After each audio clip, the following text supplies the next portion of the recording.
If you guys are looking for a stacked NBA 2K or Fortnite account, make sure you go to sportstnb.com. That's right, no more Twitter. He has an official business website, sportstnb.com. There you'll be able to view all the accounts, see the prices, and get what you need. The link is in the description. Go click it and see what he has to offer. It is that time of year again. You guys know in the weeks and months leading up to the new 2K every year, I always bring you guys the news. I know you guys are interested in it, but you probably don't want to follow Ronnie and Mike Wang and all these dudes on Instagram and Twitter and websites and Google. And you just want to know, what is the new game going to be like? So I always bring you guys that news. I don't waste time. I get right to it. So please drop a like for me not wasting your time, and let's get right into the news. The first tweet we have is from Nick Ruiz. He says, archetypes equal some builds being dominant themselves, with players not needing to be good with them. All-around builds equal everyone is a superstar, but there's skill gap for who's good at the game like 2K16. This is why many of us want 2K16 characteristics. And he added LD2K and Mike Wang, and LD actually responded and said, we hear you. Now, the reason this is significant is because, does this mean they could be going away from archetypes? Now, I have a hard time believing they're going to take away archetypes completely. A lot of people want 2K16 where, it was inside, outside, and balanced. I have a hard time believing they would go away from archetypes completely, but would it mean archetypes will be more versatile and they're not going to have it be like, you're basically just meant to do one thing? And, when you have one thing that you're exceptional at, it kind of makes some builds super overpowered. For example, some people might say a post scorer in 2K19, even if you're not good at the game, you can just abuse the post scorer animations because their post scoring attributes are so high and post scoring takeover is so overpowered, etc., etc. No shot at post scores. I'm just using it as an example. But LD said that they hear us, so who knows? Maybe they are going to kind of balance things out. We'll have to wait and see. The next tweet we have is from Mike Wang himself. He says, any specific archetypes getting takeover too easily? Is it too difficult with any archetypes? Reply and let me know your thoughts. Now, the reason this is significant is because, well, as you can see, this was in April. We're now in July, and obviously nothing changed in 2K19, so this was not a tweet about 2K19. This was for the devs to see what we thought going into 2K20.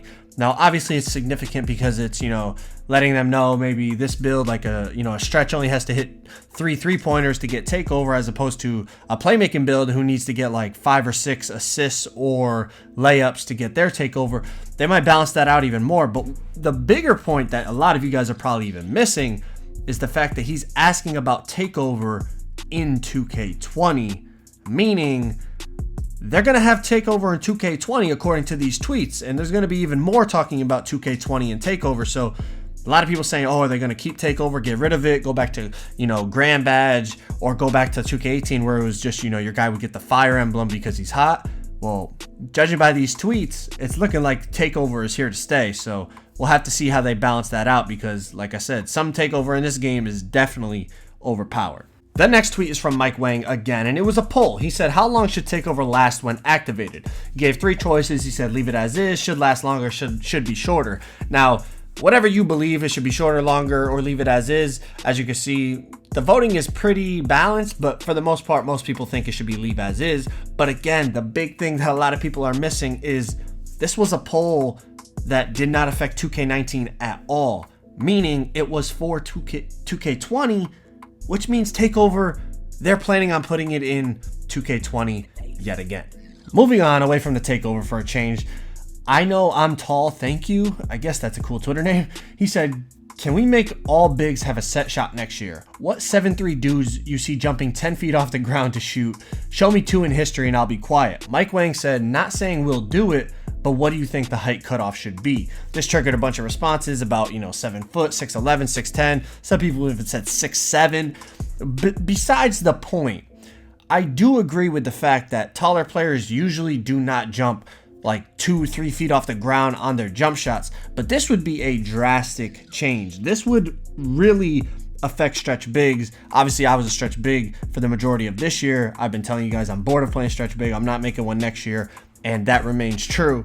But I do agree with the fact that like a player that's 7 foot or 7'1", for the most part, I'm not saying they shoot a complete set shot. They might jump off the ground a little bit, but they're not jumping off the ground 2-3 feet to shoot jump shots. Usually that's for, your guards, your 6'5", 6'6", 6'7", 6'8" players. But occasionally, I'm sure we could think of a few that do leave the ground a decent amount. But for the most part, I think he has a good point.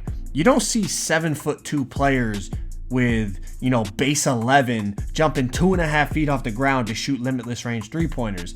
He does have a point there. It'll be interesting to see if they implement it. Mike Wang said they're, not saying they're going to do it, but what would the height cutoff be? If I had to say, I would probably go with 6'10 or 6'11. You could get get any base you want. And then if you're 7 feet or taller, you couldn't. I guess maybe we could lower it a little bit. Maybe 6'11, you can't get it. I'm not really sure. I'd really have to think about it, but it'll be interesting to see what they do. Moving on. Next tweet we have from Mike Wang. What are your thoughts on being able to dribble and shoot off the check? So this meaning as soon as you check up, instead of having to pass the ball inbounds, what do you think about being able to shoot right away, dribble right away? Now, this is similar to kind of the inbounds glitch that was in 2K19 in like the first couple of weeks of the game. And it was pretty disastrous. People found super duper ways to cheese, but this also struck up another conversation on Twitter about allowing both defenders to move on the inbounds, which I honestly think is a good idea because, as you guys know, or maybe you don't know, one of the biggest cheeses this year was the offensive player standing in between you on the inbounds, holding LT. You pass the ball in, they get the defender stuck, pass it right back, shoot wide open. If both defenders could move on the inbounds, that would allow you to stop that cheese and a lot of other cheeses like D-pad and all that other stuff. And Mike Wang, responded with, it might be too difficult to get the ball inbounds, all that. People responded with clips from old 2Ks about it wasn't too difficult to get the ball inbounds when both defenders could move. So it went back and forth for a while.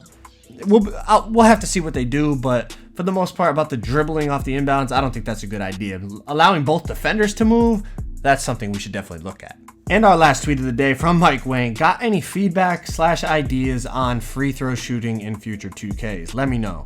Now, I don't mean to be negative, but I'm going to go out on a limb and say the community is not too concerned about free throw shooting. I think it's fine, man. We could just leave that alone. Now, we haven't had too many leaks. I mean, that was about 6 or 7 tweets, I believe.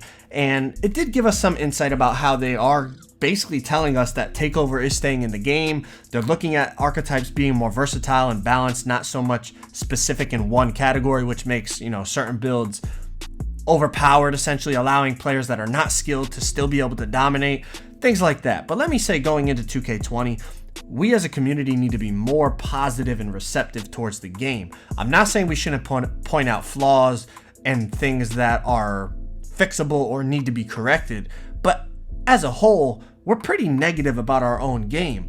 I see people tweeting all the time about how bad 2K19 is. And honestly, it's a theme. Every year we tweet about how bad the game is all the time. There's videos. I understand negativity sells, but let's be a little more positive about the game. 2K19, at least in my opinion, I'm going to be honest with you guys, it's a good game. I'm not saying it's the best 2K ever made, but it certainly is not a bad game. The gameplay is solid. It is fun. There are things that should be, corrected that weren't corrected, or they took too long to correct. An example, pushing and things like that.